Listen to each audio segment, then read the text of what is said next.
Assalamualaikum warahmatullahi wabarakatuh.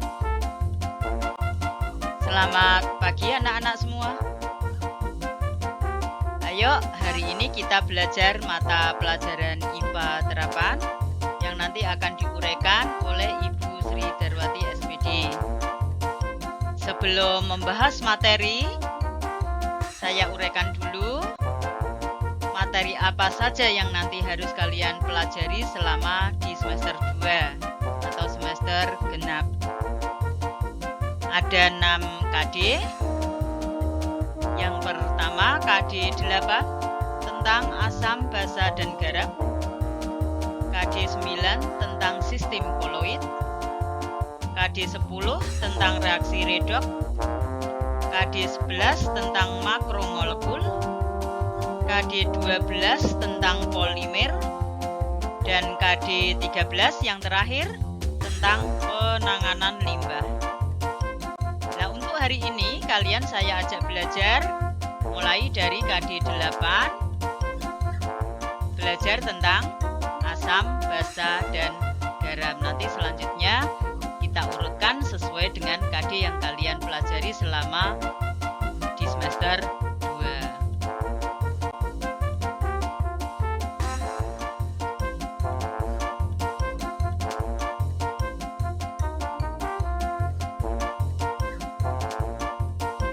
Yuk kita mulai belajar bersama-sama KD 8 tentang asam, basa, dan garam. Sudah siap belajar anak-anak? Oke.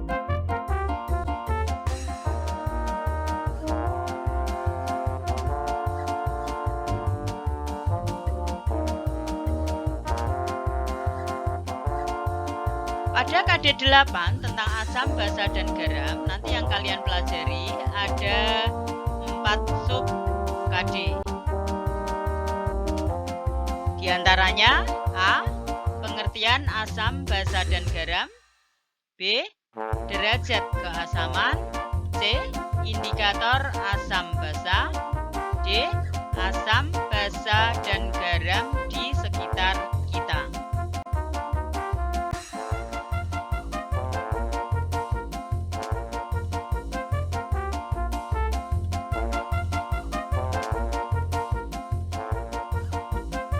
Karena ada 4 sub pokok, maka saya bagi 2 pembelajarannya. Di video yang pertama ini, nanti kita membahas 2 sub pokok bahasan atau sub KD. Sedangkan 2 sub KD yang lain nanti kita bahas di video yang kedua.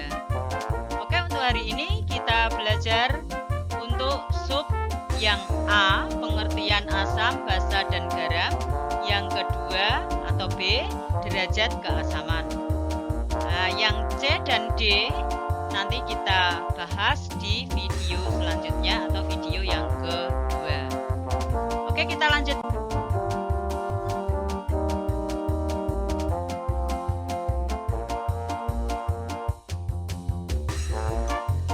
Kita bahas satu persatu. A. Pengertian asam, basa, dan garam. Kita bahas yang pertama dulu, asam dan basa. Kata asam atau disebut juga asid berasal dari kosakata bahasa Latin yang kata bahasanya aser, yang berarti masam. Semua senyawa asam memiliki rasa masam. Contoh, asam cuka, yogurt, air jeruk, air lemon, dan buah-buahan yang berasa masam. Namun, tidak semua asam bisa dicicipi rasanya. Contoh, air aki itu termasuk asam, tidak bisa dicicipi. Kalau dicicipi nanti bahaya, ya. Jadi jangan sekali-kali mencicipi air aki untuk menguji rasanya masam, tidak. Nah, hati-hati. Jadi tidak semua asam bisa dicicipi rasanya. Yang jelas, sifatnya asam itu memiliki rasa masam.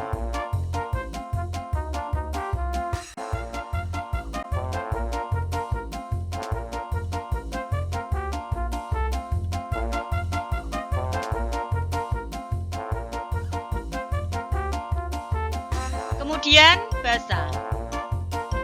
Nama basa disebut juga alkalin, berasal dari bahasa Arab dengan kata al-kil yang berarti pemanggangan. Nama ini dikenal karena senyawa basa pertama yang ditemukan pada masa itu yang merupakan zat pembuat sabun. Didapatkan melalui pemanggangan abu dan hasilnya dicampurkan dengan air dan kapur mati.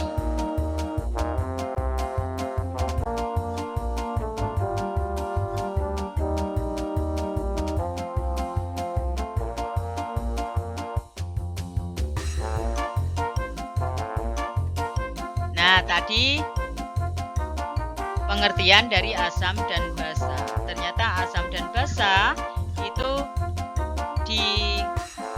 dipelajari, akhirnya ditemukan teori-teori tentang asam basa. Yang pertama, teori asam basa Arrhenius. Bagaimana teori asam basa Arrhenius itu? Seorang ahli kimia, ilmuwan kimia Swedia bernama Svante August Arrhenius sebagai penggagas sejarah penemuan teori asam basa.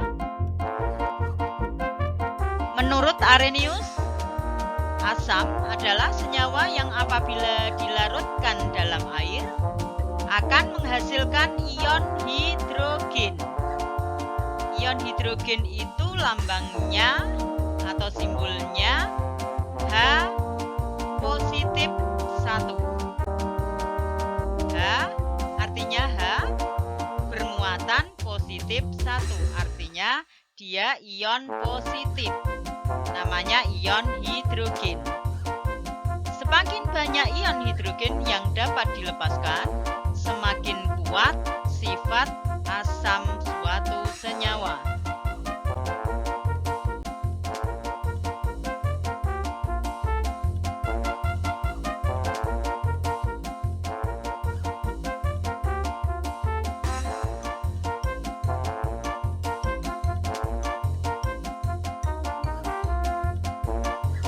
Asam menurut Arrhenius adalah senyawa yang apabila dilarutkan dalam air akan menghasilkan ion hidrogen. Semakin banyak ion hidrogen yang dapat dilepas, semakin kuat sifat asam suatu senyawa. Itu tadi menurut Arrhenius asam. Maka bisa digambarkan bahwa lihat skema di bawahnya. Ada senyawa asam. Menurut Arrhenius, zat atau larutan dikatakan asam jika dia dapat melepaskan ion hidrogen. Lambangnya, simbolnya H positif.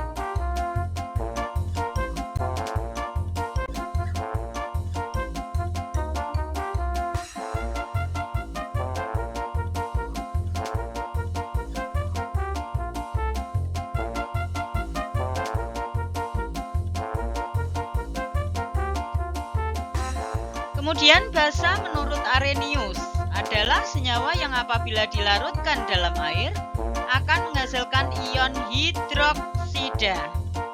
Ion hidroksida dilambangkan OH bermuatan negatif 1. Semakin banyak ion hidroksida yang dapat dilepaskan, semakin kuat sifat basa suatu senyawa. Kalian lihat skema di bawah. Basa menurut Arrhenius itu seperti apa? Bahwa basa dikatakan senyawa bersifat basa atau larutan bersifat basa, maka basa ini akan melepaskan ion hidroksida. Lambangnya OH bermuatan negatif 1.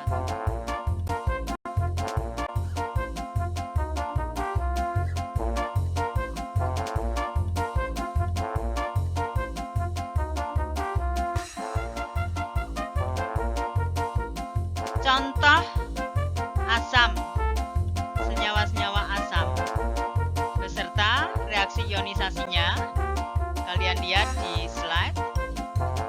Asam klorida, lambang atau rumus kimianya HCl. Jika terionisasi maka akan melepaskan ion hidrogen H positif dan ion negatif Cl negatif 1. Jadi kalau dikatakan asam, maka senyawa asam itu harus, menurut Arrhenius ya, harus melepaskan ion hidrogen. Lambangnya ion hidrogen H bermuatan positif 1. Contoh yang kedua, asam cuka. Rumus senyawanya atau rumus molekul atau rumus kimia ya, CH3COOH. Dikatakan asam cuka sebagai asam kalau dia melepaskan ion hidrogen. Maka di sini hasil reaksi ionisasinya menghasilkan ion H positif 1. Kemudian ion negatifnya CH3COO bermuatan negatif 1.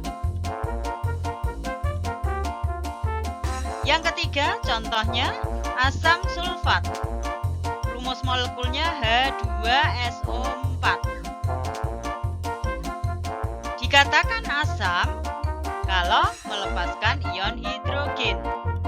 Perhatikan untuk senyawa asam H2SO4, ion hidrogennya lambangnya H positif 1. Tetapi di depan ion hidrogen ada angka 2.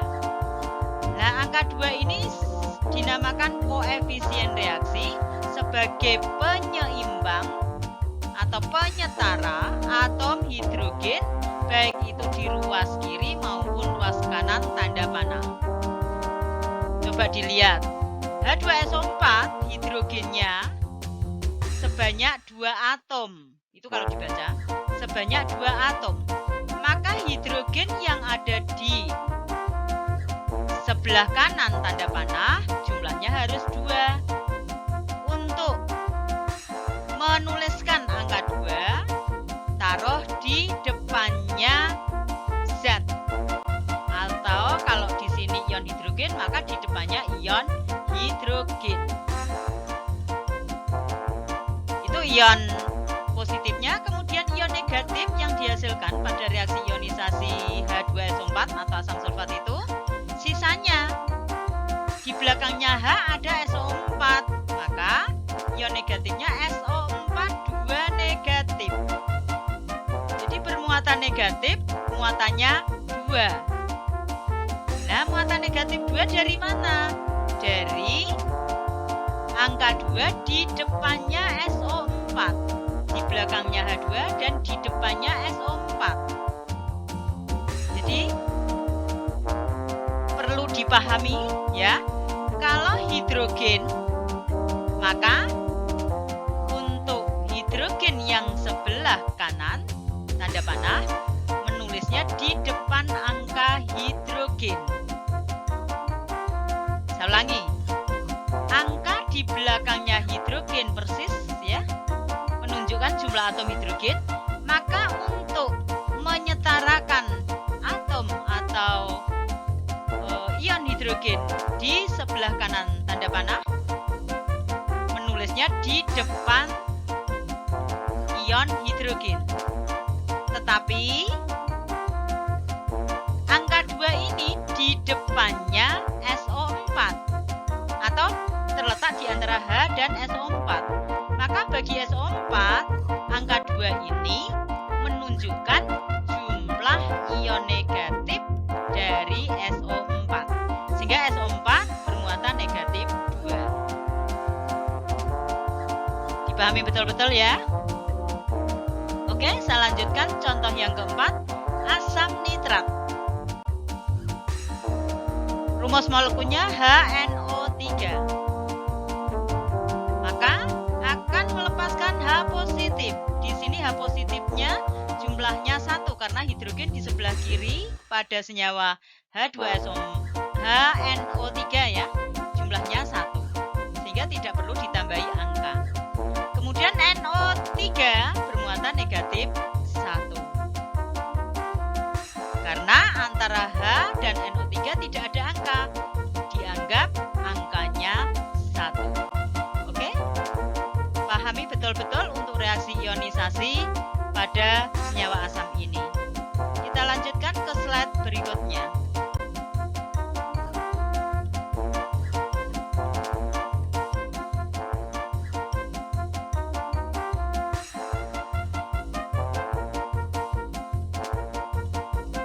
Kemudian contoh basa. Menurut Arrhenius, reaksi ionisasinya bagaimana? Yang pertama, natrium hidroksida. Rumus molekulnya atau rumus senyawanya NaOH. Ini dibaca NaOH. Dapat mengalami reaksi ionisasi. Na itu natrium. Di belakangnya Na tidak ada angka, berarti dianggap 1. Maka Na bermuatan positif 1. Sedangkan OH bermuatan negatif 1. Contoh yang kedua, kalium hidroksida. Rumus molekul atau rumus senyawanya KOH. Jika terjadi reaksi ionisasi, maka K itu unsur kalium. Maka akan terurai menjadi ion positif dengan lambang atau simbol K positif 1. Sedangkan OH bermuatan negatif 1. Contoh yang ketiga, aluminium hidroksida. Rumus molekulnya Al OH 3 kali. Hati-hati, cara membacanya saya ulangi. Al OH 3 kali. Jika terjadi reaksi ionisasi, maka akan menghasilkan atau melepaskan ion positifnya Al. Itu lambang dari aluminium, unsur aluminium. Bermuatan positif 3. Positif 3, tiganya dari mana? Dari belakangnya OH. Jadi angka yang paling belakang itu nanti menunjukkan bagi unsur yang depan itu menunjukkan jumlah muatan. Tetapi bagi OH yang dikurungi yang ada di belakang itu nanti menunjukkan jumlah atom OH. Sehingga kalau terionisasi maka Al bermuatan positif 3 atau dibaca 3 positif. Sedangkan OH hidroksida itu selalu bermuatan negatif 1. Karena OH-nya jumlahnya sebanyak 3, kamu lihat di belakangnya OH ada angka 3, artinya OH-nya sebanyak 3. Maka dituliskan di depannya OH. Tuliskan angka 3 sehingga dihasilkan 3 OH bermuatan negatif 1. Jadi lengkapnya reaksi ionisasi AlOH 3 kali akan menghasilkan Al 3 positif ditambah 3 OH negatif 1. Contoh yang keempat, kalsium hidroksida. Hati-hati, tadi contoh yang kedua kalium. Ini contoh yang keempat, kalsium, lambangnya beda.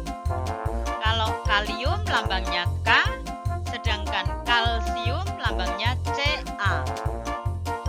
Nah, kalsium hidroksida rumus molekulnya CaOH 2 kali. Cara membacanya saya ulangi, CaOH terjadi reaksi ionisasi menghasilkan di belakang OH ada angka 2, berarti untuk Ca muatan positifnya 2, sehingga dituliskan Ca 2 positif. Sedangkan OH bermuatan negatif 1, jumlahnya 2, tuliskan di depan OH. Pahami betul-betul ya untuk reaksi ionisasi. Oke, kita lanjutkan ke slide berikutnya.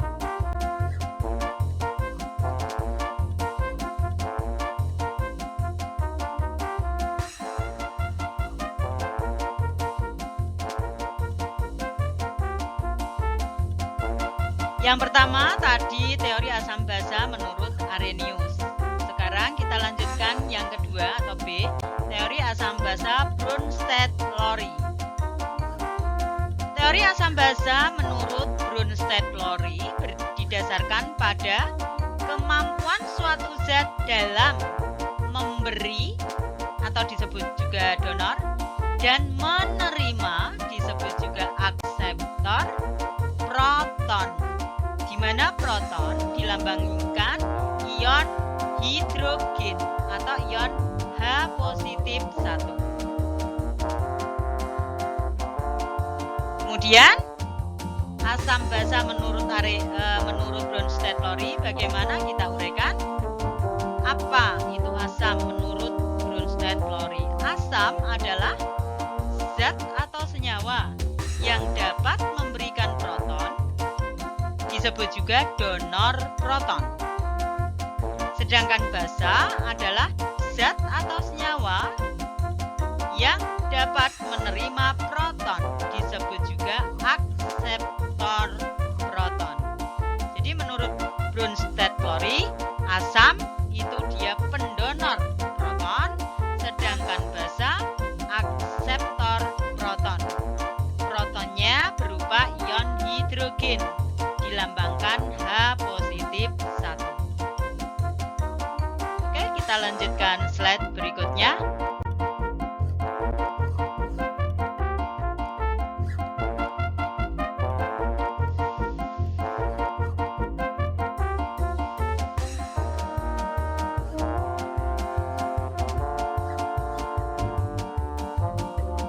Kita uraikan asam basa menurut Bronsted-Lowry. Asam menurut Bronsted-Lowry adalah zat atau senyawa yang dapat memberikan proton atau disebut juga donor proton. Jadi mendonorkan, memberikan proton, yang mana protonnya berupa ion hidrogen. Lihat skema di bawah. Di asam, atau larutan asam, menurut Bronsted-Lowry dia akan memberikan atau melepaskan atau mendonorkan ion hidrogen atau berupa proton.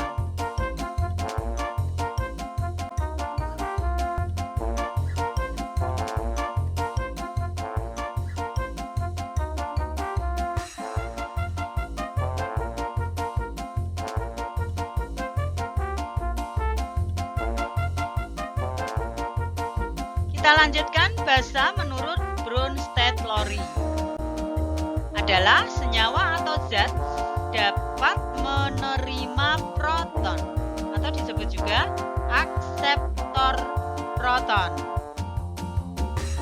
Lihat skemanya di bawah. Senyawa basa, semua larutan basa atau senyawa basa, dia punya sifat menerima proton atau sebagai akseptor proton, yang mana protonnya berupa ion hidrogen. Lambangnya atau simbolnya H positif 1.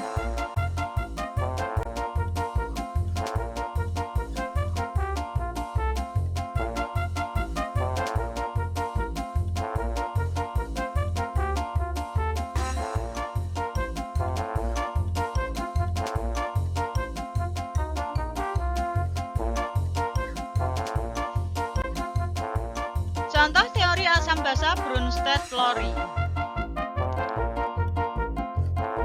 Sudah reaksi? Saya bacakan dulu cara membacanya, dengarkan dan disimak. HCl, ini asam klorida, rumus molekulnya HCl, bereaksi, jadi ditambah itu bisa dibaca bereaksi dengan H2O. H2O itu air. Akan menghasilkan, tanda panah dibaca menghasilkan atau bereaksi menjadi Cl bermuatan negatif 1 ditambah H3O bermuatan positif 1. Lihat skema panahnya. HCl dulu. Di sini ada keterangan bersifat asam. Kenapa bersifat asam? Menurut Brønsted-Lowry, bahwa asam itu dia melepaskan H+. Maka HCl ini nanti hidrogennya terlepas. Karena terlepas, maka produknya atau zat yang dihasilkan menjadi Cl bermuatan negatif 1. Karena apa? Protonnya atau ion hidrogennya terlepas. Nah, terlepasnya ion hidrogen ini kemana? Masuk ke H2O. Sehingga H2O bersifat basa. Kenapa bersifat basa? Karena dia akseptor proton. Maksudnya apa? Dia menerima H positif ion hidrogen dari HCl. Sehingga H2O ini setelah menerima ion hidrogen akan berubah menjadi H3O bermuatan positif 1. Nah, ini menurut teori asam basa Brønsted-Lowry. Jadi HCl karena melepaskan proton, maka hasilnya hidrogennya hilang, jadinya Cl negatif. Sedangkan hidrogen, ion hidrogen yang terlepas, yang hilang, masuk atau diterima oleh H2O. Jadi HCl bersifat asam karena melepaskan proton. Sedangkan H2O bersifat basa. Ini menurut Brønsted-Lowry ya. Bersifat basa H2O karena apa? Dia menerima proton atau akseptor proton. Sehingga setelah menerima proton, maka hasil produknya menjadi H3O positif 1. Silahkan dipahami betul-betul ya. Ini teori asam basa Brønsted-Lowry. Agak ribet reaksinya, tapi dipahami betul-betul. Oke, kita lanjutkan ke slide berikutnya.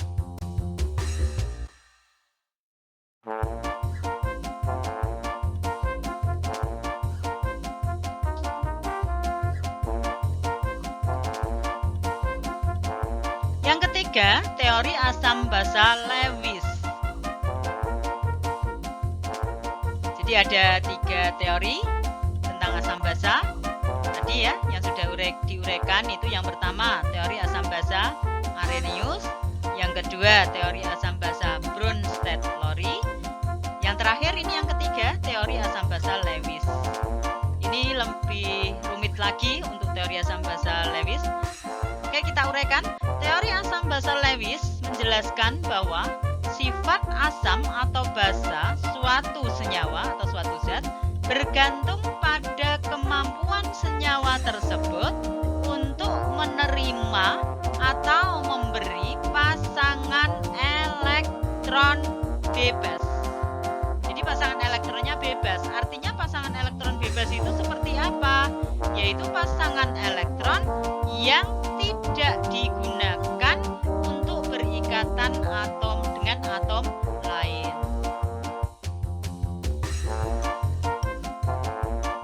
Nah, ini menurut teori asam basa Lewis.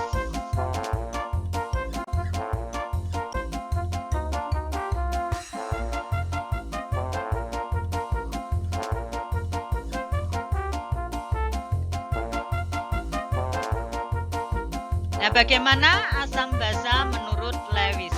Kita uraikan. Asam menurut Lewis merupakan zat atau senyawa yang menerima elektron bebas. Disebut juga akseptor, pasangan elektron bebas. Kalau misalnya pasangan elektron bebas kita singkat PEB ya. Saya ulangi, pasangan elektron bebas kita singkat PEB. Sehingga asam itu zat atau senyawa yang menerima PEB. Menerima PEB. Nah, itu menurut Lewis. Kemudian kita lanjut basa. Menurut Lewis merupakan zat atau senyawa yang memberi PEB atau pasangan elektron bebas ya. Memberi berarti donor PEB. Kalau asam akseptor karena dia menerima PEB. Nah, ini lebih sulit lagi menggambarkannya karena apa? Kalian harus tahu PEB-nya. Untuk mengetahui PEB pasangan elektron bebas harus tahu elektron valensi masing-masing unsur ya. Atau masing-masing ion positif dan ion negatif harus tahu PEB-nya. PEB-nya di mana gitu. Kalian harus bisa menguraikan gitu. Nah, kalau sudah tahu PEB-nya, nanti kalian akan mengetahui siapa yang asam, siapa yang basa. Nah, ini untuk mengetahui PEB harus digambarkan elektron valensinya. Jadi lewat gambar ya. Oke, kita lanjutkan ke slide berikut.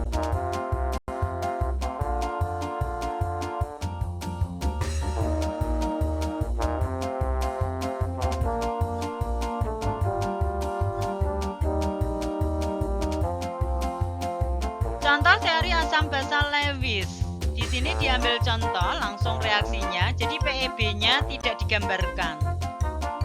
Nah, nanti seandainya kalian ingin mengetahui bagaimana gambar PEB-nya, bisa kita waktu tatap muka nanti kita bahas di kelas.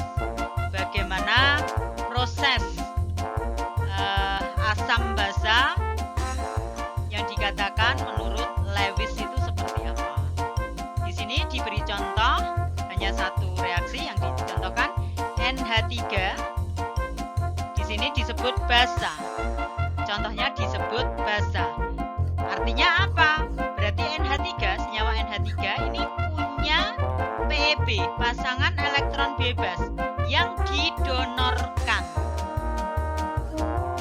Diberikan kepada siapa? Kepada zat lain, yaitu H positif 1 hidrogen.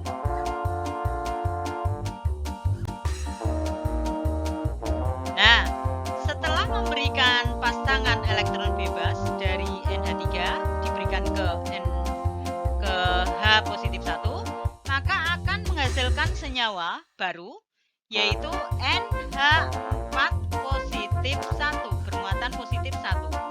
Jadi asalnya NH3 karena nempel atau berikatan dengan H positif menghasilkan NH4 positif 1. Nah, hasil produknya ini bersifat asam. Kenapa bersifat asam? Karena apa tadi? Basa NH3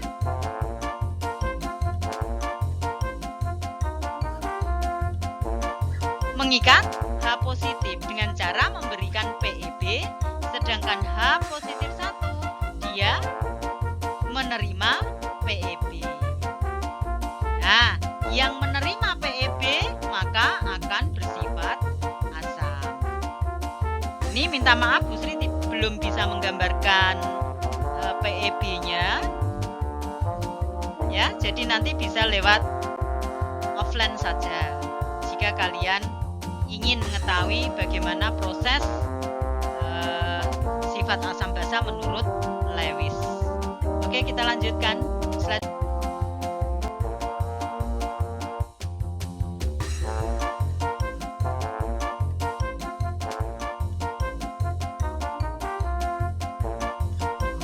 Nah, setelah kita membahas yang pertama tadi, asam basa, yang kedua kita membahas garam.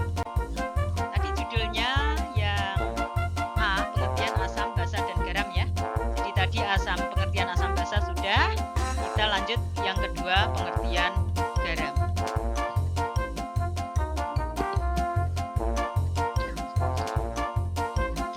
Perlu kalian ketahui apa itu garam. Bisa kalian dengarkan dari video ini dan lihat slide-nya. Reaksi asam dengan basa akan menghasilkan garam. Oke? Kata-kata itu dipahami? Artinya apa? Garam bisa terbentuk, bisa dihasilkan dari reaksi asam dengan basa. Oke ya. Kemudian reaksi tadi asam dengan basa disebut juga reaksi netralisasi. Bagaimana penjelasannya? Reaksi netralisasi itu terjadi karena ion hidrogen H positif dari asam dinetralkan dengan ion hidroksida OH negatif dari basa membentuk air. Nah, ini dikatakan reaksi netralisasi itu karena itu prosesnya. Tadi garam itu terbentuk dari asam, reaksi antara asam dengan basa. Nah, reaksi ini disebut reaksi netralisasi. Kenapa reaksi netralisasi? Karena asam itu punya ion hidrogen, basa punya ion hidroksida. Nah, ion hidrogen dari asam dan ion hidroksida dari basa akan berikatan membentuk air. Nah, inilah yang dikatakan reaksi netralisasi. Nah, kemudian itu tadi reaksi netralisasi berdasarkan ion hidrogen dan ion hidroksidanya. Nah, sedangkan asam di samping dia punya kation, ion hidrogen juga punya ion negatif. Ion negatifnya namanya ion sisa asam. Sedangkan basa di samping memiliki ion hidroksida punya ion positif berupa ion logam. Namanya ion sisa basa. Kalau ion sisa asam bergabung dengan ion sisa basa, maka akan bereaksi membentuk garam. Nah, sehingga dikatakan garam, pembentukan garam itu disebut juga reaksi netralisasi. Oke? Berarti dari keterangan tadi, jika ada reaksi asam dengan basa, maka apa yang akan dihasilkan berupa garam dan air. Oke? Kita lanjut ke slide berikutnya.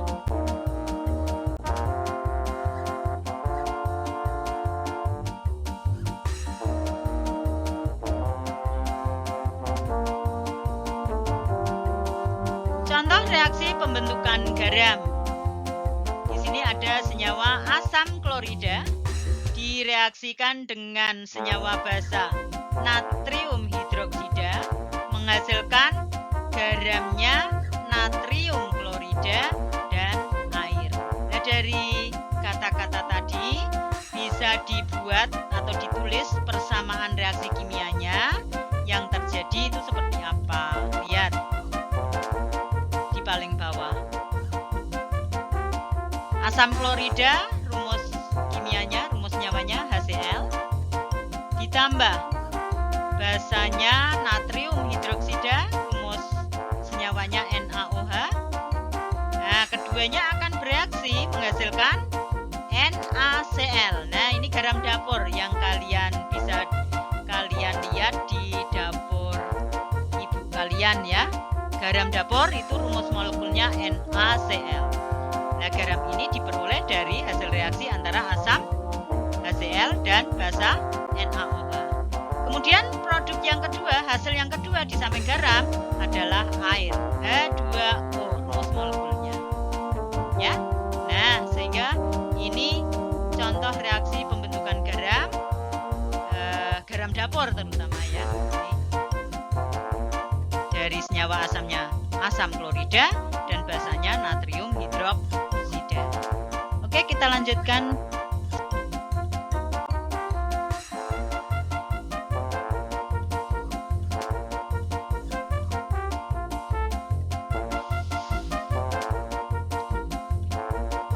contoh yang lain reaksi kimia antara asam dan basa yang menghasilkan garam sebagai berikut. Asamnya HBr. Namanya asam bromida. Bereaksi dengan, jadi ditambah itu bisa dibaca bereaksi dengan CaOH 2 kali. Namanya kalsium hidroksida. Nah, ini bisa kalian amati, asamnya ada ion hidrogennya, nanti terlepas. Akan berikatan dengan hidroksida dari basa OH, ya. Berikatan dengan H+, akan membentuk air H2O. Sudah H2O ya. Nah, tinggal Br berarti bermuatan negatif 1 dan Ca bermuatan positif 2.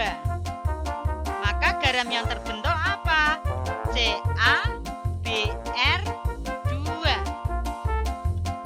Br bermuatan negatif 1, Ca bermuatan positif 2. Jadi muatan positifnya 2 taruh di belakangnya Br. Br karena muatan negatifnya 1 maka tidak usah ditulis. Harusnya kalau ditulis di mana? Di antara Ca dan Br. Yuk, saya ulangi. Jadi untuk pembentukan molekul ya, muatan positif jumlahnya berapa taruh di paling belakang. Sedangkan muatan negatif jumlahnya berapa taruh di antara unsur pertama atau ion pertama dan ion kedua. Jika muatan positifnya 1 tidak perlu ditulis. Oke? Maka garam yang terbentuk CaBr2. Sedangkan tadi molekul yang pertama, produk yang pertama H2O. Sehingga dari hasil reaksi asam bromida dan basanya kalsium hidroksida akan menghasilkan garam CaBr2. Namanya kalsium bromida. Ditambah dengan air. Nah, lihat reaksinya. Terus amati, di depan HBr itu ada angka 2. Ini sebagai penyeimbang atau penyetara atom hidrogen dan atom Br. Nah, kalian lihat CaOH 2 kali. OH di dalam kurung, di belakangnya ada angka 2. Nah, ini kalau diartikan O jumlah atomnya 2, kemudian hidrogen jumlah atomnya 2. Nah, sedangkan HBr hidrogennya jumlahnya 1. Sehingga untuk menyetarakan atau menyeimbangkan atom hidrogennya, maka dikalikan dengan angka 2, ditulis di depannya zat. Zatnya HBr, berarti di depannya, di sebelah kirinya. Ya. Terus kemudian produk dilihat. CaBr2, artinya Br-nya jumlahnya 2, tapi Ca-nya jumlahnya 1. Jadi di sampingnya persis itu menunjukkan jumlah atom. Jadi Br jumlah atomnya 2, maka HBr, Br-nya kan awalnya itu Br-nya jumlahnya 1. Nah, karena tadi sudah dituliskan 2, maka jadinya Br-nya jumlahnya 2 jumlah atomnya. Antara ruas kiri dan ruas kanan tanda panah sudah setara hidrogennya, kemudian Br-nya ya, kemudian hidrogennya dicek lagi. Terakhir itu hidrogen dicek ya. Di HBr hidrogennya 2, kemudian CaOH 2 kali, hidrogennya juga 2. Berarti sebelum tanda panah atau sebelah kiri tanda panah itu jumlah atom hidrogen H sebanyak 4. Maka H2O harus dikalikan dengan angka 2 supaya hidrogennya jumlahnya setara sebanyak 4. Maka di depan H2O dituliskan angka 2. Nah,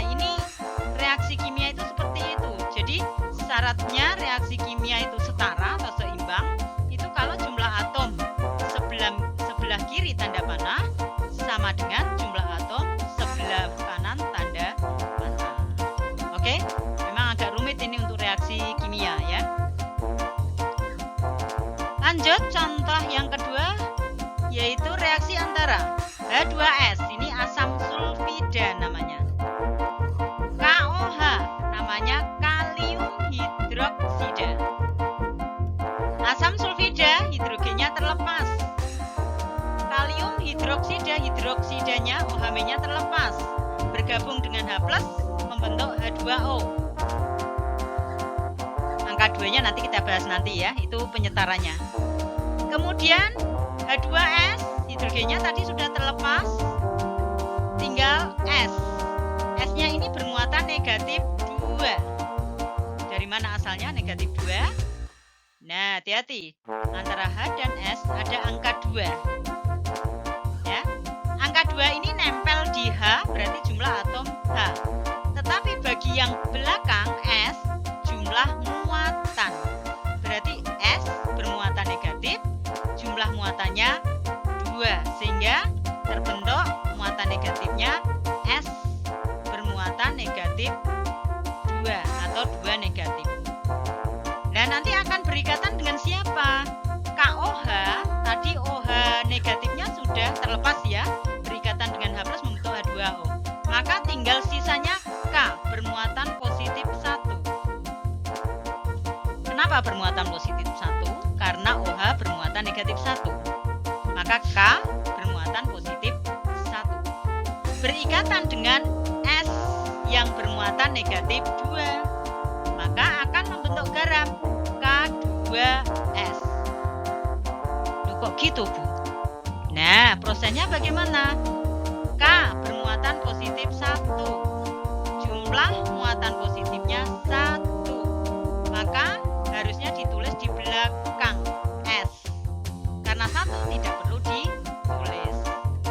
Sedangkan S bermuatan negatif 2. Nah, muatan negatifnya sebanyak 2. Maka ditaruh atau ditulis di antara K dengan S. Nulisnya gandul, gantung gitu. Sehingga garam yang terbentuk K2S. Jadi saya ulangi, H2S hidrogennya terlepas, ion hidrogennya H positif terlepas. Sedangkan basanya KOH, OH-nya terlepas, berikatan dengan H+ membentuk H2O. Sedangkan S bermuatan negatif 2 dan K bermuatan positif 1 membentuk garam, rumus molekulnya K2S. Sehingga reaksi antara asam sulfida dengan basa kalium hidroksida akan menghasilkan garam, rumus molekulnya K2S. Namanya kalium sulfida. Ditambah dengan air. Bu, kenapa H2O-nya di situ dituliskan 2, angka 2 di depan H2O? Nah, ini sebagai penyetara. Terus kemudian kamu lihat KOH. K-nya di sebelah kiri K ada angka 2. Ini juga penyetara. Jadi angka di depannya zat atau di sebelah kirinya zat itu sebagai angka penyetara atau penyeimbang. Kenapa, Bu, kok diseimbangkan? Ya memang reaksi kimia itu harus setara, harus seimbang. Nah, reaksi yang seimbang atau setara itu bagaimana? Jumlah atom sebelum reaksi atau sebelum tanda panah harus sama dengan jumlah atom setelah tanda panah atau sebelah kanan tanda panah. Ya, kita cek yang sebelah kanan. Kalian kalau ngecek itu ngecek rumus molekulnya dulu. Kita lihat garamnya itu K2. Tadi sebelah kiri aslinya itu senyawanya KOH, berarti K-nya 1. Sehingga perlu dikalikan dengan angka 2, dituliskan di depannya senyawa KOH. Begitu. Nah, sehingga hidrogen di KOH jumlahnya 2. Loh, kok 2, Bu? Nah, hidrogen sendiri di belakangnya tidak ada angka 1, tapi di depan KOH ada angka 2, itu dikalikan. Jadi caranya dikalikan. Jadi 2 dikali di belakangnya H tidak ada angka berarti 1, maka jumlah atom hidrogen sebanyak 2. Sedangkan H2S jumlah atom H sebanyak 2. Berarti atom H di sebelah kiri tanda panah itu sama dengan 4 atom. Sedangkan di sebelah kanan tanda panah rumus molekul H2O, nah itu hidrogennya cuma 2. Maka untuk menyetarakan sama dengan 4 dikalikan dengan cara menuliskan di depannya H2O. Dituliskan angka 2. Sehingga itu kalau diartikan hidrogen jumlah atomnya berapa? Jadinya 2 kali 2. 2 di depan H, 2 di belakang H. Artinya 2 di sebelah kiri H dan 2 di sebelah kanan tapi gandul. Ada angka 2 itu. Nah, itu dikalikan jumlahnya sehingga akhirnya 4. Sedangkan O jumlahnya jadinya berapa? 2. Nah, setara atau seimbang dengan yang sebelah kiri, juga O-nya jumlah atomnya 2. Nah, itu namanya persamaan reaksi yang setara atau seimbang. Oke? Tambah pusing ya, tambah rumit ya. Kita lanjut ke slide berikutnya.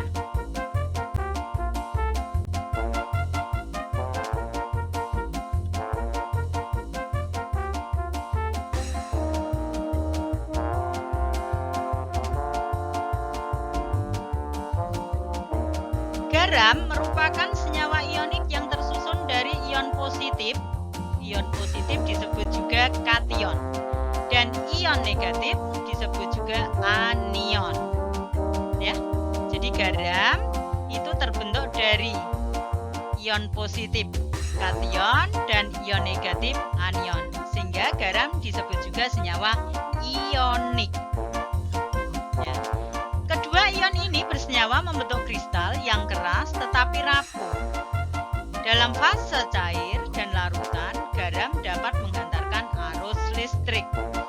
Jadi, bentukan dari garam, senyawa yang terbentuk dari kation dan anion berupa garam, itu bentuknya padat, berupa kristal. Ya. Nah, kalau dalam wujud cair atau larutan, dia bersifat dapat menghantarkan arus listrik.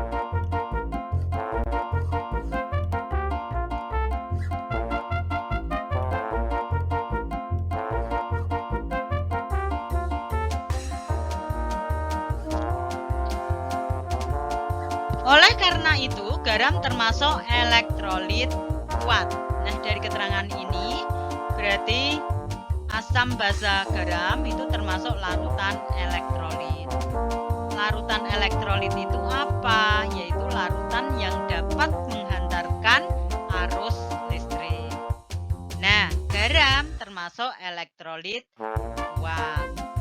Ya, itu. Saya lanjutkan. Sifat lain yang juga dimiliki garam adalah memiliki titik leleh yang relatif tinggi dan dapat larut dalam pelarut air atau polar. Jadi air itu termasuk pelarut, jenisnya pelarut polar. Oke?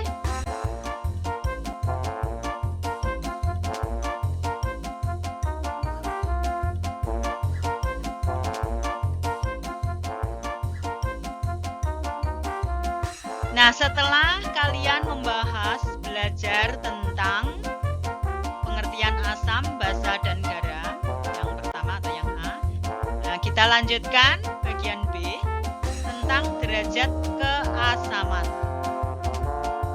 Apa itu derajat keasaman? Yuk kita uraikan, kita belajar bersama-sama. Derajat keasaman adalah skala yang dapat menunjukkan sifat asam, basa, atau netral suatu larutan. Berarti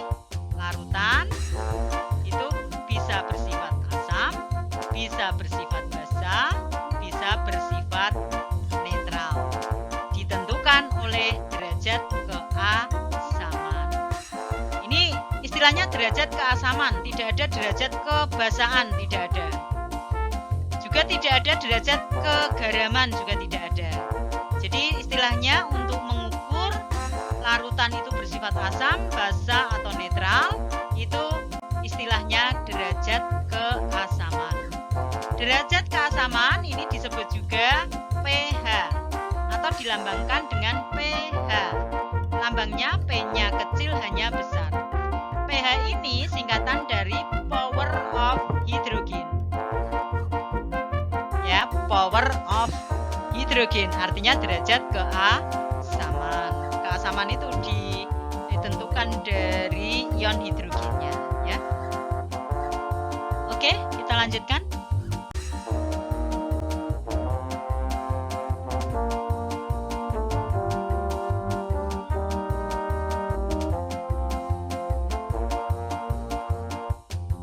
Nah, derajat keasaman atau tadi disimbolkan dengan pH itu punya batas skala.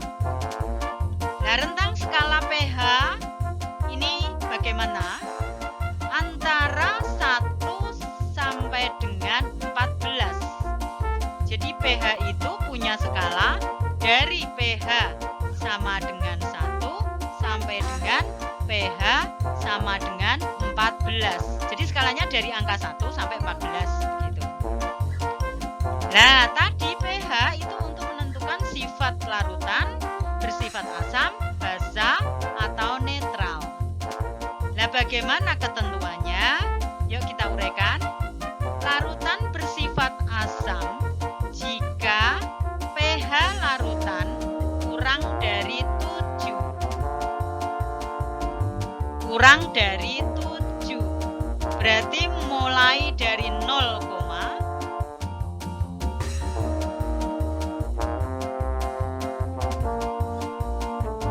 sampai dengan kurang dari 7. Kemudian ada keterangan semakin rendah nilai pH, semakin kuat sifat asamnya.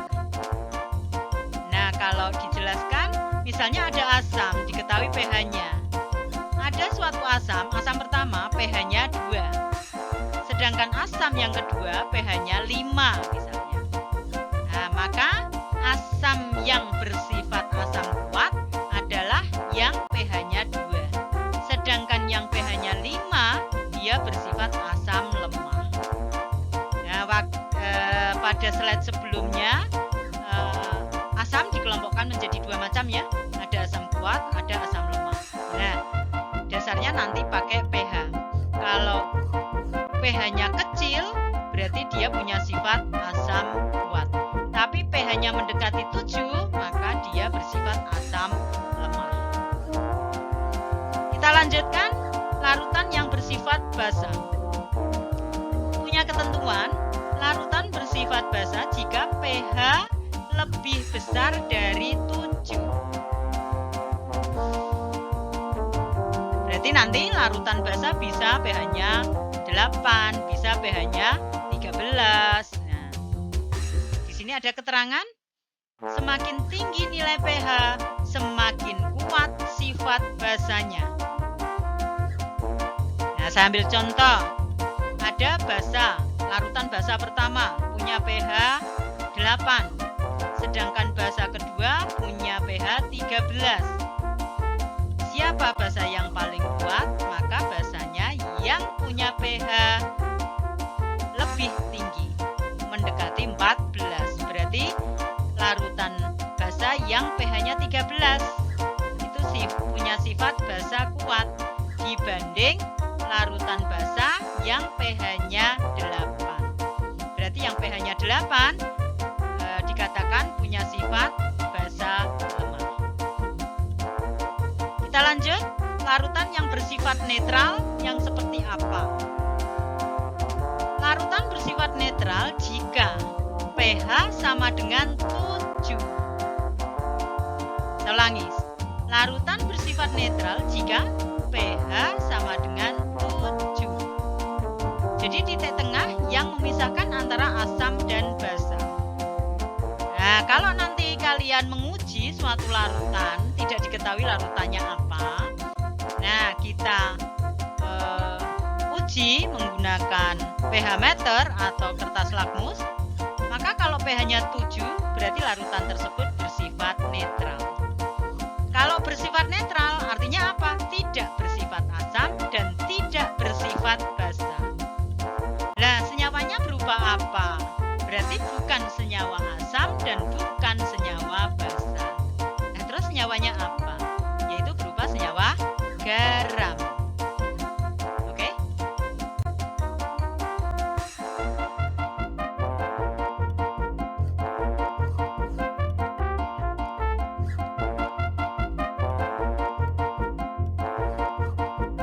Kita lanjutkan.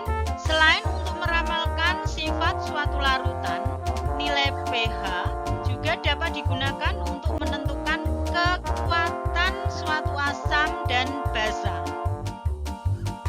Tadi sudah saya jelaskan ya, bahwa asam ada dua jenis, asam kuat dan asam lemah. Nah, ini nanti kekuatannya, kalau pH-nya semakin kecil, maka sifat asamnya semakin kuat. Berarti asamnya asam kuat jenisnya.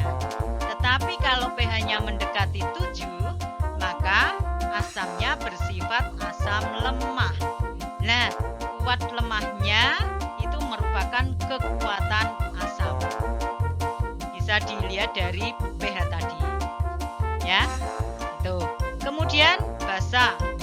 Semakin tinggi nilai basa, maka sifat basanya semakin kuat. Berarti kalau ada senyawa basa, pH-nya mendekati 14, maka sifatnya basa kuat.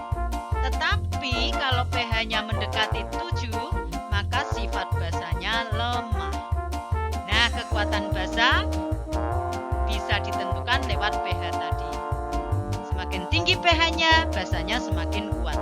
Semakin mendekati 7 pH-nya, semakin sifatnya basa lemah. Oke, saya lanjutkan. Semakin mendekati nilai 0, semakin kuat suatu asam. Semakin mendekati nilai 14, semakin kuat suatu basanya.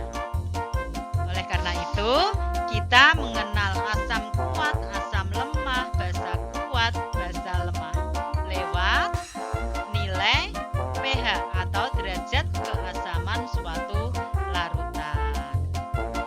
Oke?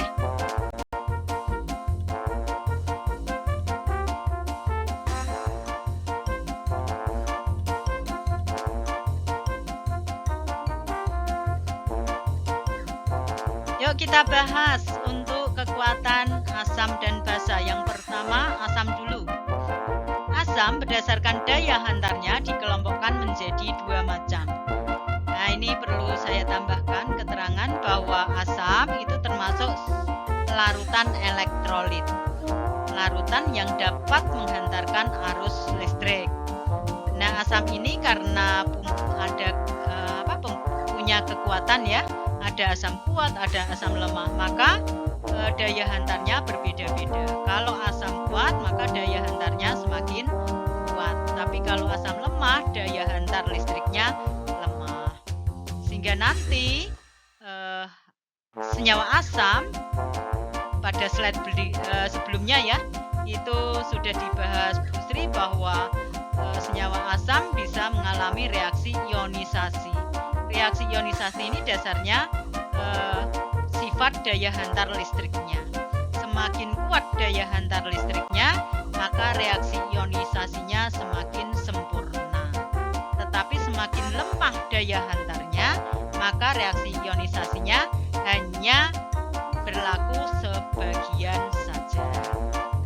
Jadi untuk asam lemah tetap terjadi reaksi ionisasi, tetapi reaksi ionisasinya hanya sebagian. Jadi tidak sempurna. Kita bahas satu persatu. Asam berdasarkan daya hantarnya dikelompokkan menjadi dua macam, yaitu asam kuat dan asam lemah. Asam lemah nanti kita bahas slide berikutnya.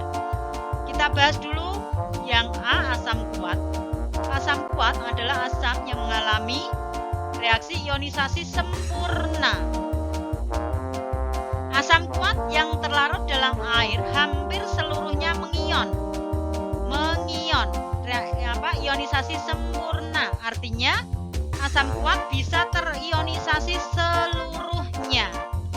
Apa hasilnya? Berupa kation dan anion. Kationnya berupa ion hidrogen, anionnya berupa ion sisa asam, yaitu ion negatifnya.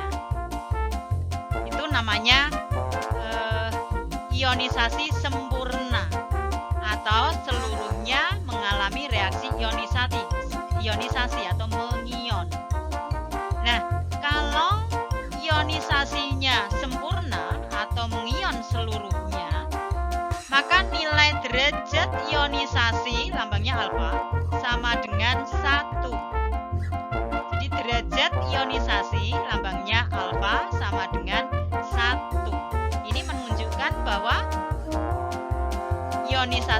reaksi ionisasinya sempurna. Artinya membentuk ion seluruhnya. Ya. Itu. Kita lanjutkan.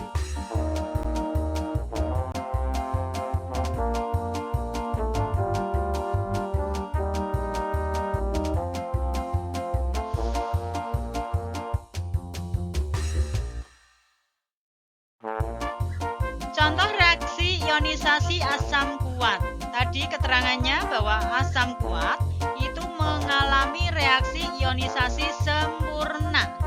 Taunya reaksi ionisasi sempurna, tanda panahnya hanya 1. Ke kanan saja arahnya. Artinya apa? Semua senyawa asam kuat akan terionisasi seluruhnya. Menghasilkan apa? Yaitu reaksi menghasilkan kation, ion positif berupa ion hidrogen, dan ion negatif berupa anion. Dikatakan anion karena hasilnya berupa ion sisa asam. Jadi asam kuat kalau terionisasi hasilnya berupa apa? Ion hidrogen dan ion sisa asam. Ion hidrogen bermuatan positif disebut juga kation. Ion sisa asam bermuatan negatif disebut anion. Nah, kita uraikan, kita jelaskan contohnya masing-masing. Yang pertama, asam klorida. Rumus molekulnya HCl. Akan terionisasi, tanda panah bisa dibaca, akan terionisasi menghasilkan ion hidrogen H positif 1 plus Cl negatif 1.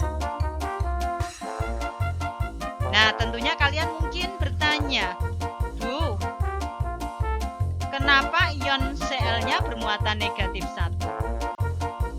Nah, ketentuannya ingat bahwa menurut Arrhenius, asam itu menghasilkan ion hidrogen. Berarti setiap ketemu asam, pasti setelah tanda panah hasilnya ada ion hidrogen. Ingat ya, ion hidrogen lambangnya H positif 1, tidak ada H positif 2 atau 2 plus. Apalagi 3 plus, apalagi 4 plus, tidak ada. Jadi ion hidrogen lambangnya H positif 1. Karena hidrogen bermuatan positif 1, kemudian kamu lihat HCl tidak ada angka sama sekali ya. Nah, artinya 1-1, maka Cl-nya bermuatan negatif 1. Gitu. Oke? Kita lanjut. Contoh yang kedua, H2SO4. Namanya asam sulfat. Asam ya, maka nanti produknya pasti ada ion hidrogen. Kita lihat setelah tanda panah. Ada ion hidrogen H positif 1. Tapi di depannya ada angka 2. Kita lihat kembali ke kiri tanda panah. Hidrogen jumlahnya 2. Taunya jumlahnya atom 2 dari mana? Di samping kanannya H itu ada angka 2 gantung. Nah, itu artinya H jumlah atomnya 2. Maka setelah tanda panah, H juga jumlah atomnya harus 2. Menulisnya jangan di sebelah kanannya hidrogen, tapi ditulis di sebelah kirinya hidrogen. kirinya kation. Dituliskan angka 2. Nah, berarti hidrogen di sebelah kiri dan sebelah kanan sudah seimbang atau setara istilahnya. Kemudian ion negatifnya yang mana? Sisanya atau belakangnya atom H. Berupa apa? SO4. Ini satu kesatuan, SO4. Berarti SO4 ini nanti bermuatan negatif. Nah, kenapa negatifnya 2? Karena lihat, antara H dan SO4 ada angka gandul, angka 2. Nah, itu artinya kalau dijelaskan ya, angka 2 ini terhadap H menunjukkan jumlah atom. Menulisnya di depan atom H, tanda panah, setelah tanda panah. Sedangkan bagi yang belakang, SO4 menunjukkan jumlah muatan. SO4 bermuatan negatif, maka negatifnya sebanyak 2. Oke? Nah, begitu caranya untuk menuliskan reaksi ionisasi. Jadi reaksi ionisasi itu reaksi yang mengubah suatu senyawa menghasilkan ion-ion. Ionnya apa? Berupa ion positif dan ion negatif. Jadi nanti kalau diketahui ada senyawa asam, maka kalian harus bisa mereaksikan atau reaksi ionisasinya, menuliskannya. Kationnya berupa ion hidrogen, anionnya, ion negatifnya berupa ion sisa asam. Ion sisa asam itu yang mana? Di belakangnya H atau di belakangnya ion hidrogen. Gitu. Oke? Yuk kita lanjut contoh ketiga. HNO3 namanya asam nitrat. Maka akan menghasilkan ion hidrogen H positif 1. Di depannya atau di sebelah kirinya H, setelah tanda panah itu ya H plus, tidak ada angka. Kenapa? Karena H di sebelah kiri atau H yang ada di senyawa HNO3 tidak ada angka, artinya angkanya 1. Sehingga bermuatan positif 1 di sebelah kirinya H positif 1 tidak ada angka. Artinya di situ atomnya 1. Sedangkan NO3 muatan negatifnya 1. Kalau H positif 1 maka muatan negatifnya juga 1. Ya. Tuh. Lanjut. Contoh yang keempat, HClO4. Namanya asam klorat. Maka kalau terionisasi, hasilnya ion hidrogen H positif 1. Di sebelah kiri H positif 1 tidak ada angka, artinya 1 jumlah atomnya. Sedangkan sisanya ClO4 bermuatan negatif 1. Oke? Kita lanjut ke slide berikutnya.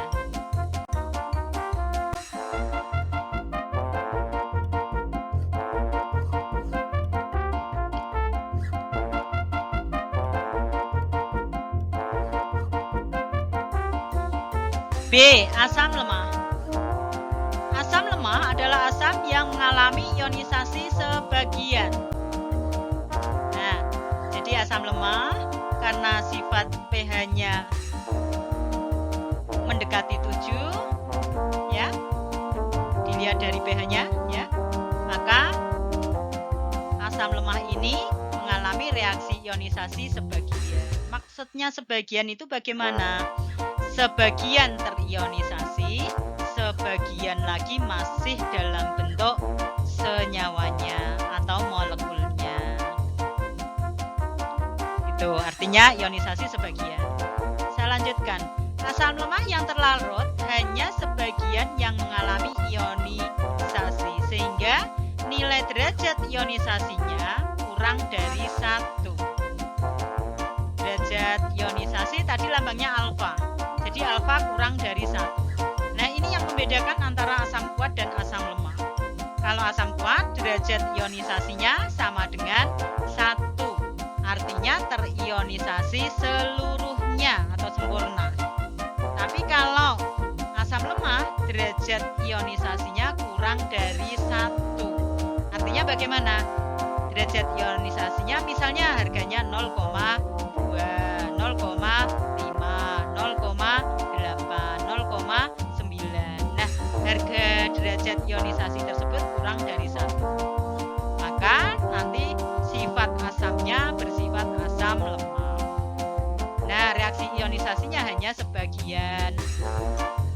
Nah, reaksi ionisasi sebagian ini dilambangkan atau ditunjukkan dalam reaksi ionisasi panahnya kanan kiri.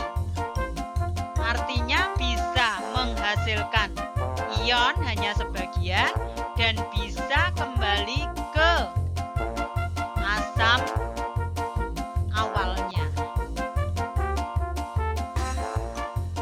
Oke?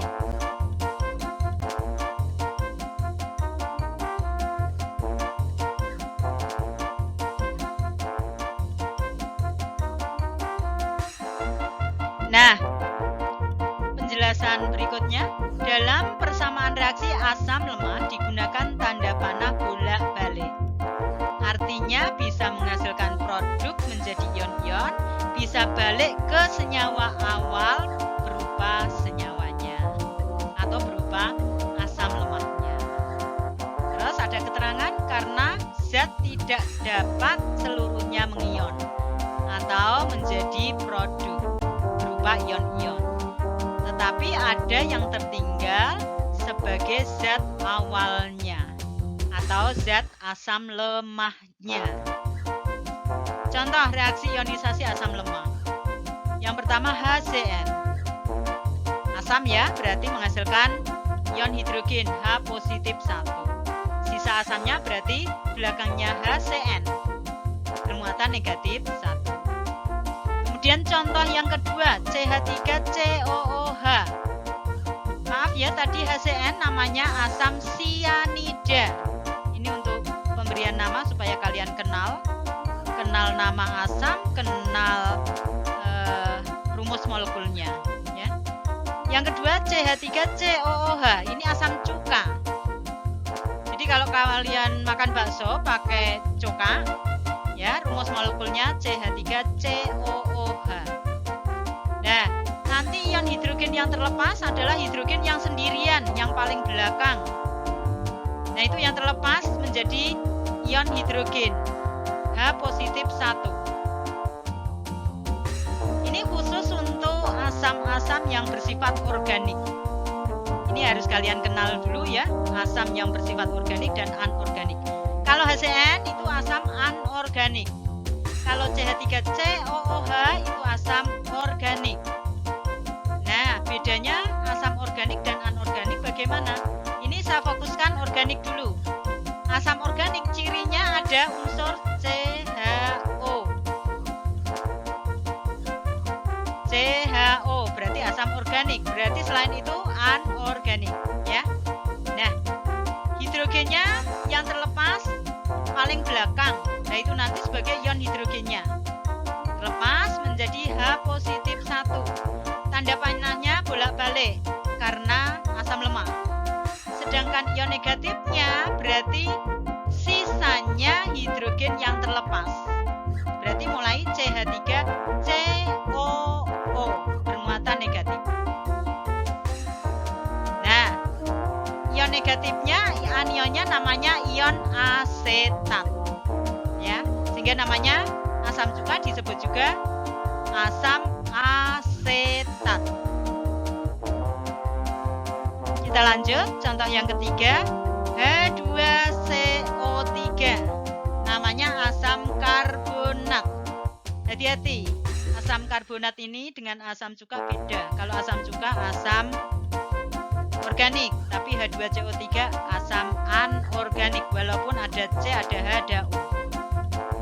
Ya, ini termasuk asam anorganik. Nah, ini juga asam lemah sifatnya, maka tandanya panah bolak-balik. Nah, karena asam maka menghasilkan ion hidrogen H positif. Di depannya atau di sebelah kirinya H H positif ada angka 2 karena menyeimbangkan, menyetarakan hidrogen yang sebelah kiri, yaitu H2CO3, hidrogennya 2, maka ini dikalikan 2, ditulis di sebelah kirinya H+, ya. Kemudian ion negatifnya yang mana? Sisanya H, berarti CO3, 2 negatif, bermuatan negatifnya 2 dari mana? Belakang antara H dan CO3 itu ada angka 2. Saya ingatkan kembali, bagi H, 2 ini jumlah atom, menulisnya di sebelah kiri H. Tapi 2 ini bagi yang belakang, muatan negatif, yaitu jumlah muatan negatif, ditaruh di depannya muatan negatif, sehingga penulisannya CO3 2 negatif. Oke, kita lanjut contoh yang keempat. H3PO4, ini juga termasuk asam lemah. Kalau terionisasi, maka H terlepas jadi ion hidrogen, H positif. Di depannya atau di sebelah kirinya H ada angka 3. Ini sebagai penyetara atau penyeimbang.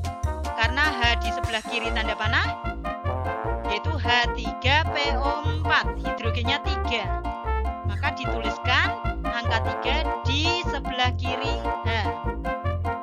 Kemudian ditambah anionnya atau ion sisa asam. Anionnya atau ion sisa asamnya yang mana? Di belakangnya H ada PO4, maka PO4 ini bermuatan negatif. Terus muatan negatifnya berapa? Lihat senyawa di sebelah kiri panah. H3PO4. Ingat ya, bagi H3 ditulis di sebelah kiri. Bagi PO4 3 ditulis di depannya muatan. Sehingga PO4 muatannya 3 negatif. Oke? Pahami betul-betul untuk reaksi ionisasi. Saya lanjutkan ke slide berikutnya.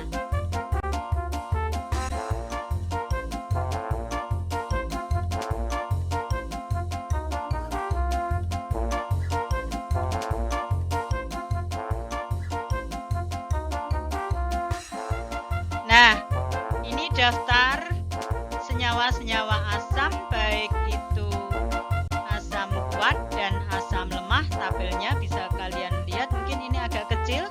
Kalian bisa melihat di dokumennya yang dikirim Bu Sri di tim kelas.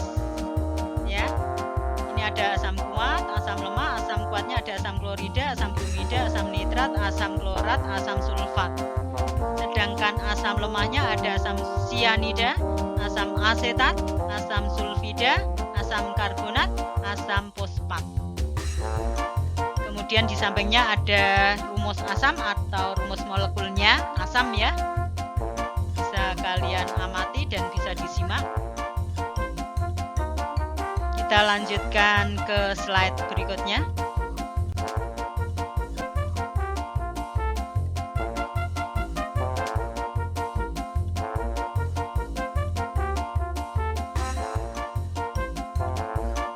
Yang kedua, sifat basa. Berdasarkan daya hantarnya dikelompokkan menjadi 2 macam, yaitu basa kuat dan basa lemah. Untuk slide ini kita bahas basa kuat dulu, kemudian nanti basa lemah kita lanjutkan di slide berikutnya. Oke? A. Basa kuat. Basa kuat adalah basa yang mengalami ionisasi sempurna. Nah, karena dia bersifat kuat, maka ionisasinya sempurna. Nah, basa kuat yang terlarut dalam air seluruhnya mengion. Seluruhnya mengion artinya apa? Mengion seluruhnya. Artinya reaksi ionisasinya menghasilkan ion-ion. Sehingga nilai derajat ionisasinya sama dengan 1. Derajat ionisasi lambangnya alfa. Jadi alfanya sama dengan 1. Di asam kuat derajat ionisasinya sama dengan 1, basa kuat juga juga derajat ionisasinya sama dengan 1. Kita lanjutkan slide berikutnya.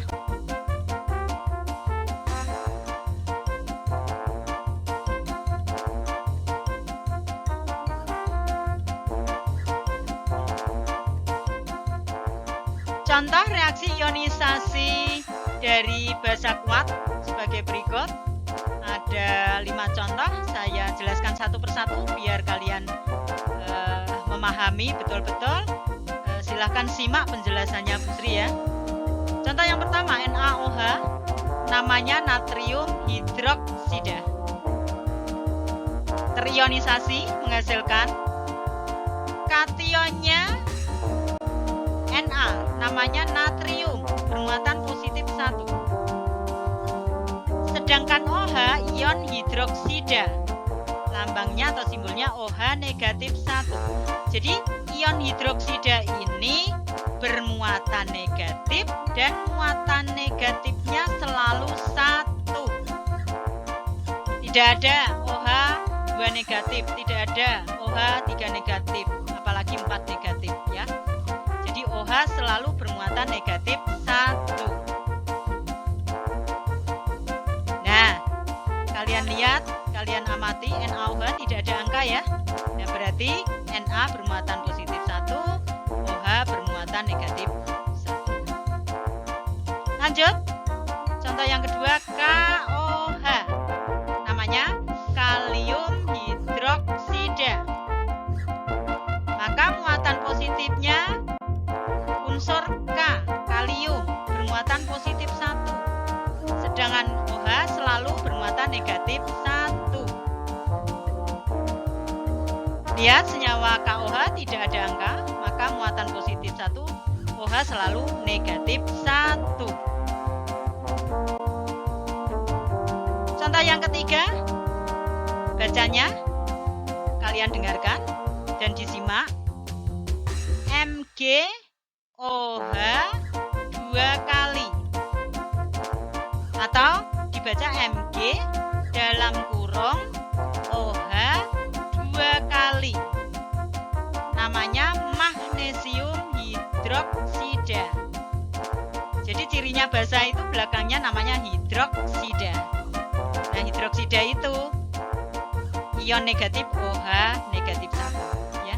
Kita lanjut, MgOH 2 kali. Ionisasinya menghasilkan muatan positifnya Mg2 positif. Yuk simak.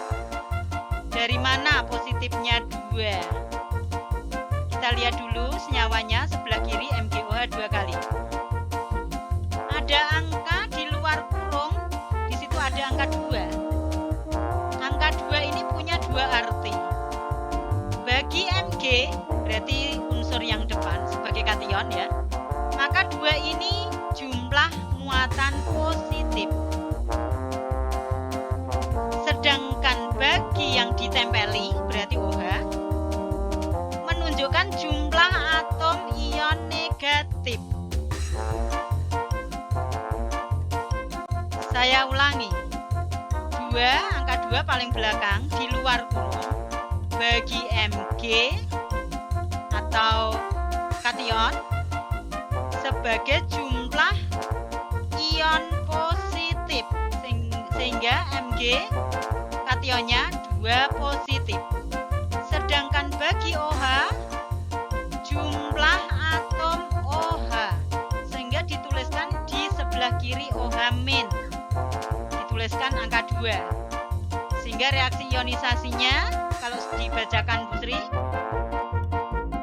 basa MgOH 2 kali magnesium hidroksida akan terionisasi seluruhnya menjadi kation Mg2 positif atau ion magnesium dengan ion hidroksida.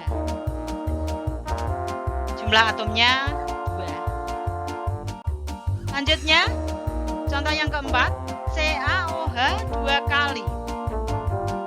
Maka kationnya Ca, muatan positifnya 2. Di belakangnya ada angka 2 ya. Sedangkan OH, OH negatif, Jumlah atomnya 2, ditulis di sebelah kiri OH. Contoh yang kelima terakhir, BaOH 2 kali, namanya barium hidroksida. Maka reaksi ionisasinya, kationnya menjadi Ba 2 positif, muatan positifnya 2, sedangkan OH negatif 1, jumlah atomnya 2, ditulis di sebelah kiri OH. Nah, begitu cara menuliskan reaksi ionisasi untuk senyawa basa kuat. Kita lanjutkan ke slide berikutnya.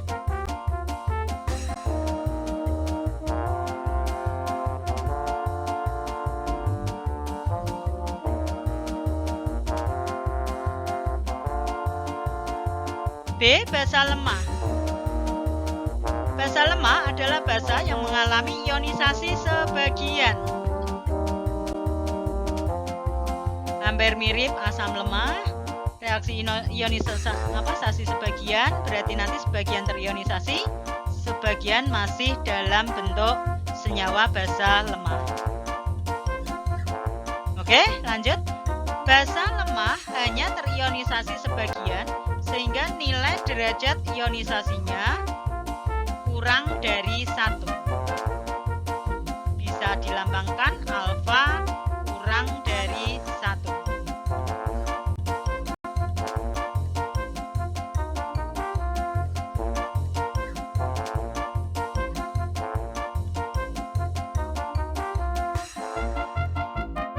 Contoh reaksi ionisasi dari basa lemah. Di sini diambil contoh ada 5 senyawa basa lemah ya, yang termasuk basa lemah. Kemudian tandanya reaksi basa lemah itu tanda panahnya bolak-balik kanan kiri. Contoh yang pertama, AlOH 3 kali. Namanya aluminium hidroksida. Maka kationnya Al, muatan positifnya 3. Kenapa muatan positifnya 3? Karena di belakang H, di luar kurung, ada angka 3. Kemudian, muatan negatifnya, muatan hidroksida ya, OH- negatif 1, jumlahnya sebanyak 3. Ditulis di sebelah kiri OH. Contoh yang kedua, NH4OH.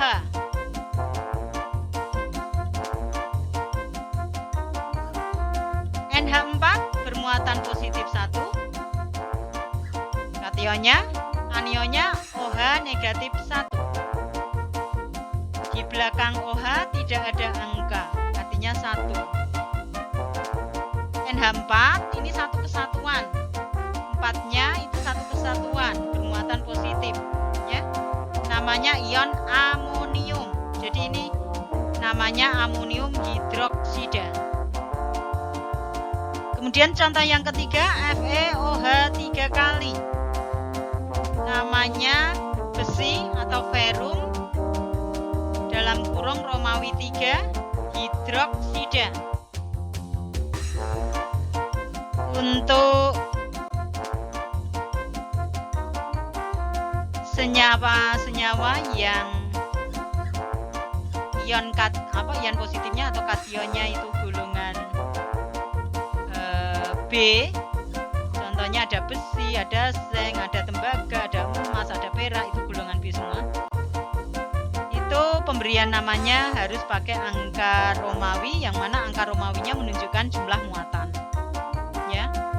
Tadi saya sebutkan FeOH 3 kali itu namanya besi atau ferrum dalam kurung Romawi 3 hidroksida. Artinya besinya bermuatan positif 3.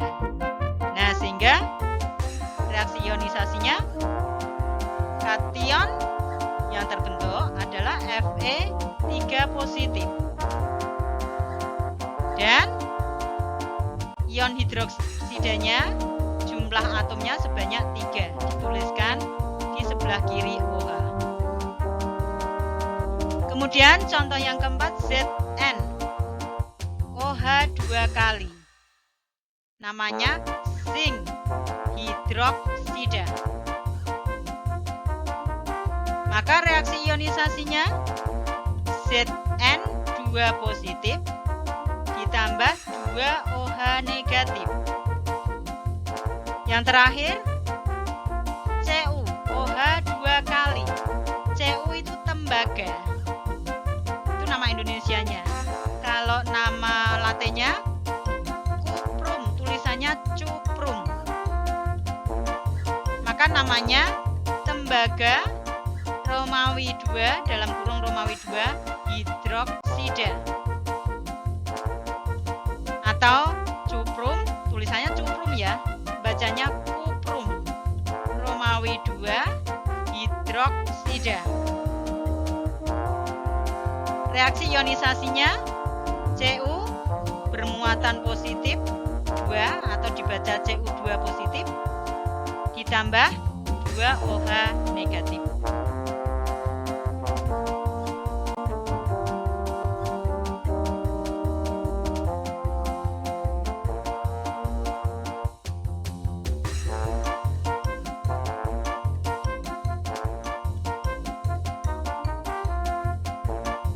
Senyawa basa di sini ada contohnya di tabel basa kuat dan basa lemah.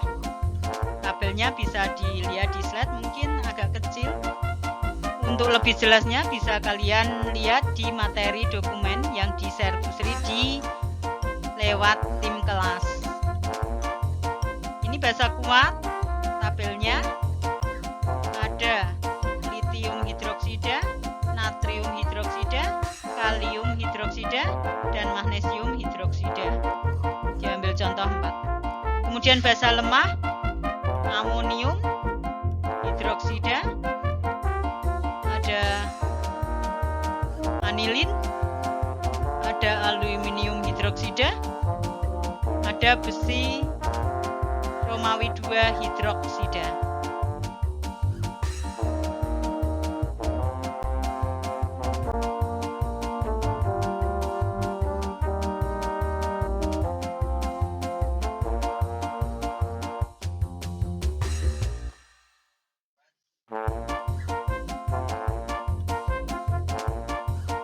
Oke, sampai di sini dulu materi KD8 untuk video yang pertama tentang pengertian asam basa dan derajat keasaman.